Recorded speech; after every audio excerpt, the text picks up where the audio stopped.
আজকে আমার ভিডিওটা সরু চাকুলি বানানোর ভিডিও। আমি 1 কাপ চালের সঙ্গে হাফ কাপ বিউলির ডাল মিশিয়ে দিয়েছিলাম। তার সঙ্গে আমি নিয়ে নিয়েছিলাম আদা, লঙ্কা, মৌরি এবং সামান্য পরিমাণ নুন। এটাকে আমি মিক্সার গ্রাইন্ডারে খুব ভালো করে মিক্স করে নিয়েছিলাম, দিয়ে একটা পাতলা ব্যাটার তৈরি করার চেষ্টা করেছিলাম। আমি পিঠে অসাধারণ তো বানাতে পারি না, কিন্তু যেটুকু বানাতে পারি সেটুকু খাওয়ার মতন হয়। আমার মতো যারা অপটু হাতে পিঠে বানান তারা আমার দেখে ট্রাই করতে পারেন।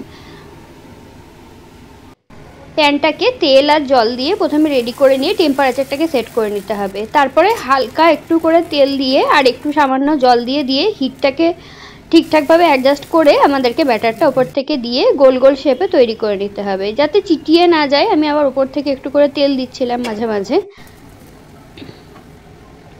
দেখুন, গোল গোল শেপের এই 4-5টা আমার অলরেডি পিঠে বানানো হয়ে গিয়েছে। আমরা এটাকে খেয়েছিলাম খেজুরের গুড় দিয়ে।